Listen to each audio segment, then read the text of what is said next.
Hello again. Yes, it's Brett Marie back for session 8. Understand and let go of old patterns. So this is number 2 in the Forgotten Secrets of Lasting Forever. So what do we mean by let go of old patterns? Well, when you think about your life, it's actually made up of a series of events that you've been through. And we form patterns of behaviour. So it's like you understand how to drive a car. How did you learn to do that?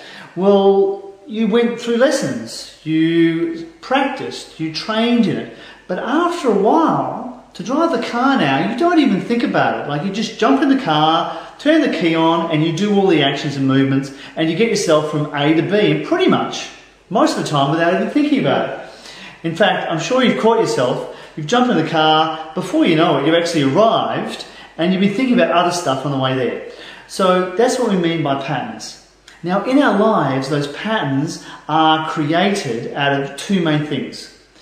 One is that we've modelled those patterns from important people around us. People like our parents, people like teachers, or our peer group. You know, the kids that we hung around with when we were growing up. Or sometimes you can model maybe from a grandparent. Especially if you didn't have a mom or didn't have a dad, you'd go to maybe to the next available person. Yeah, you pick someone that's an important figure in your life and you would have modelled both your masculine and your feminine from those people. It would also come from events that have happened in your life.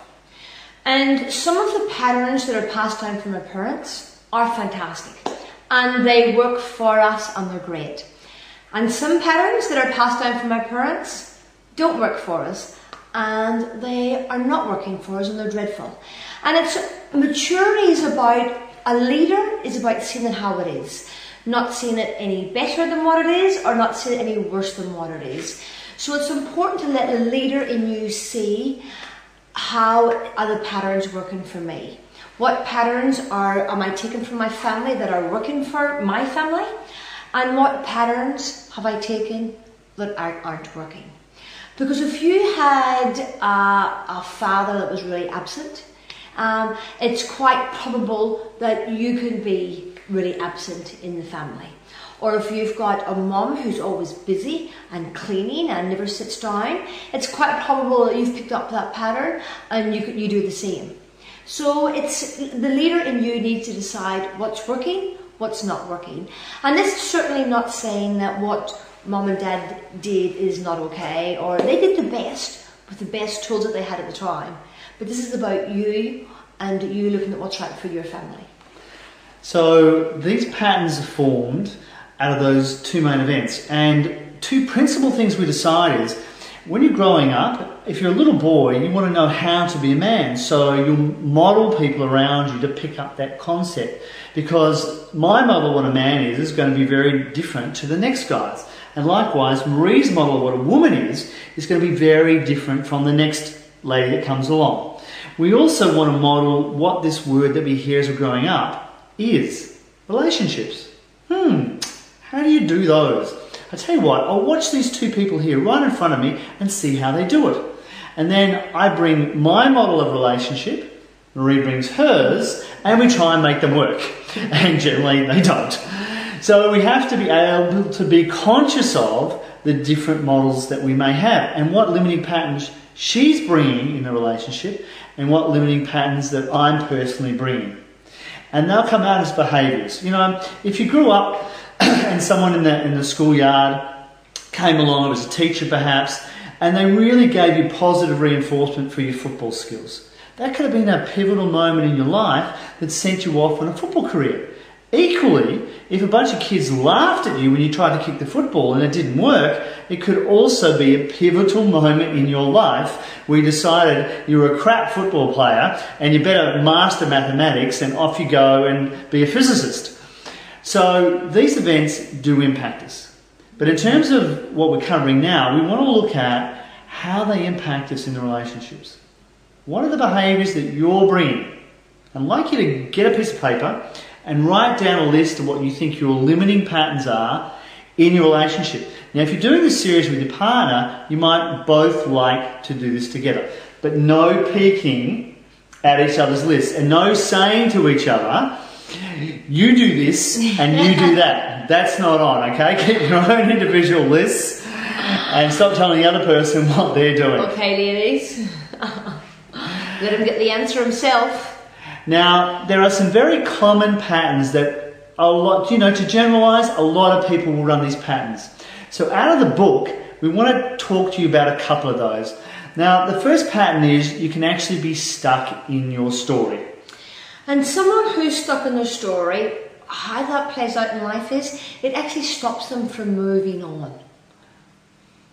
And they may have come from a background where perhaps, the male role model in their life didn't really give them the attention that they wanted. And now they're reproducing that pattern onto the other really significant male person in their life, their husband. And they're still stuck in that story. They're still in that story. He never pays me enough attention. He doesn't do this to me. Whereas the poor guy didn't have a chance. Because no matter what he does, it's never enough. It's never going to get past the story that they're running. And a constant story is like a constant whinge. Yes. You meet the person this year, and in 5 years' time, they're still whinging about the same story. So that's someone who's stuck in the story, and it stops them from moving on. Yeah, definitely. The next pattern you can get stuck into is being a fault finder. It's very easy in relationship to point the finger. And the problem when you do that is you've got another 3 pointing backwards to you. That's that couple, remember, that we talked about in the restaurant, that you're sitting there having dinner and they're bickering and telling each other that they're wrong. Yes. So that's the fault finder. And the fault finder can play out in someone's life where, say, the woman's at home and he comes home, and the first thing he comes home, the first thing is criticise. The toys are out, or dinner's not cooked. Let me run my finger over the top of the fridge and see if it's clean. Those sorts of things. Or she'll be going, he's never here for the kids. He never does this for me. He forgot my birthday. He forgot our anniversary. And as I've said before, set him up for success. Tell them. Yeah, because the more that you positively reinforce someone, if we're working in a team or in a company, you want to positively reinforce people, because when you do, they come to get the attention and the appreciation. No different in a relationship. And the same thing. The fault finder, basically their partner can never really do anything right. Yeah. They're always looking for the fault. Yes. You can also get stuck in a pattern of being a bottomless pit, which really means that no matter what your partner does for you, it'll never fill you up. It's not enough. It's never enough. But really, nothing's never enough for the bottomless pit. You can give him all the love, or he can give her all the love. Get the flowers, the text messages, do whatever's needed. Yes. But it never really hits the spot. And that's because it's never going to hit the spot. Because the only person that can really heal that wound is you. Yeah. Now, this one's more particularly for females, but guys can do it when they move into their feminine. It's called the filing cabinet. Now, girls, we know you like your filing cabinet, right? It's standing right behind you. Sometimes you even need that little trolley to carry it around with you, right? We know you love it, but if you keep bringing it out in your relationship, there's one dynamic that works so often, and it's a really terrible one, because if you keep your filing cabinet, you keep pulling stuff out and delivering it to him all the time as to what he's not doing, eventually a guy is going to give up. See, guys, we're actually wired to please you. And this is strange for a woman to hear that, because then they say, well, if he's wired to please me, then why is he doing this and why is he doing that? And last week, why did he do this? And that's a common, we hear that all the time. But ladies, I can have a room with 100 men and I say, do you want to please your woman? Yeah. Or hands up, who wants to please your woman? And all the men put their hand up. They do want to please. They don't know how to please, but they do want to please. But for guys, if there's a filing cabinet in place, or you're a bottomless of the pit, no matter what we seem to do, we're not hitting that spot. And guys are wired, one, for the challenge of it, so we're up for that. But if we're not getting that positive reinforcement, then what's going to happen is we're going to give up. And when that happens, that's when she starts complaining that he doesn't seem to do the right things. And with the filing cabinet, ladies, I blew mine up about 20 years ago. So blow it up. Because we can't keep bringing past offence into the future or into the present and dish them up for ammunition. Because even though you think you're trying to solve that problem by doing that, what you're actually doing is recreating the past and just making that part of your future. Now, next one is almost a complete reverse of that. If you keep your head stuck in the sand, so you're the ostrich, right? You stick your head down and you just ignore all the problems in the relationship and pretend. What problem? And you pretend, and you have the nice, 4x2 picture up on the side credenza of that happy, smiling family. Meanwhile, behind that, there's a whole bunch of stuff going on.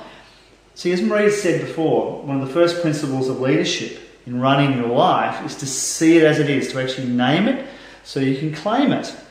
And with burying your head in the sand, everything on the surface is okay, but underneath there's lots of white elephants. Yeah. And the best way to deal with a white elephant is to bring it out.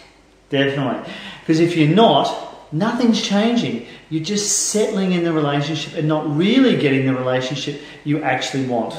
And even when we're dealing with companies, it's the same principles as in a relationship if you're dealing with a company. When we go into large organisations, the first thing we do is bring the white elephants out, because at least when they're out you can deal with them. When they're under the carpet, they're just slowly eating away at people. Next one is, you're too comfortable. Way too comfortable. You've got the nice house, you've got the nice cars, the garden is manicured. Complacency.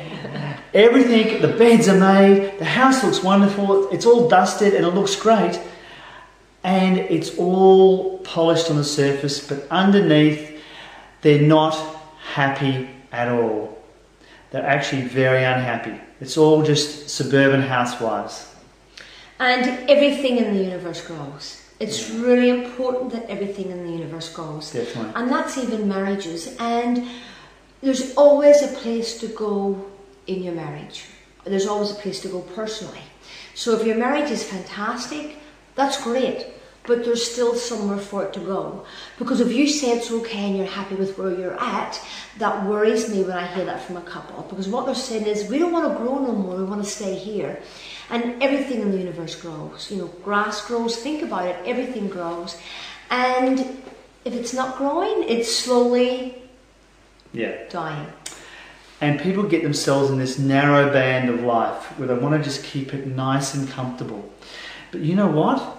Okay, they never get really depressed, they never get really anxious, they just try and maintain things at a certain level. But equally, they never experience those peak moments of ecstasy, of feeling awesome in a relationship, to know that your partner really loves you, and they have your back, that no matter what happens, bottom line, they're there for you. That gives those peak experiences in life. And it's really important to get out of this trap if you're in it. So if you know you're in it, don't stay stuck there. Be prepared to break free and do something different. Another one you can get stuck into: your way or the highway. And when you do that, you're leaving no room for your partner to be who they actually are. And it's also very controlling, and it's also, it's living life from a very self-centered level. So it's all about you. Yeah, very much. And when you're running that pattern, you're actually frightened. You're frightened of losing your partner. You're frightened of things getting out of control. So what you have to be able to do is let go of wanting that certainty, to get real certainty in the relationship. That once you stop trying to control your partner, they will love you even more. How cool is that? And to free yourself up, to have a great relationship, and everybody's got the potential to have a great relationship, but to have a great relationship, an awesome relationship, it's about looking at ourselves and untangling those patterns. What's working for us, what's not. Yeah. What's working together, what's not, what has been passed on that's not working, what has been passed on that is working. It's really about looking deep inside yourself and your partner looking deep inside themselves and coming together. Final one, getting hooked into excitement. You know, these people are influenced by outside things like other people, parties, drugs, some form of excitement that they're bonded together by, but they really don't have any depth in the relationship. Yeah, they're great going out and being the social couple, they're great going out and doing some drugs and all those sorts of things, but really, there's no trust in the relationship. There's no basis of solidarity in the relationship. They're together because they like common things, and that happens to be exciting. Yes, and you find with a couple that does that pattern, you know, they lack the intimacy into me see. Yeah. And they're getting that stimulation from outside instead of from each other. So with limiting patterns, what you want to look at is, are you running in the ones that we've talked about? Are there others that you have your own names for that you know you're running? And how can you shift those patterns out of the way? And you can. Become more conscious of them. Become conscious that you're actually running them, and become conscious when you start to run one and when you're in the middle of running one.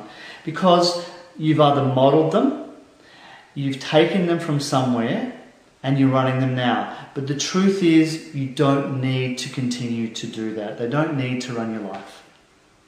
So thanks for being with us for this session. We're going to move on to the next session in the Forgotten Secrets of Lasting Forever. See you then. Thanks very much.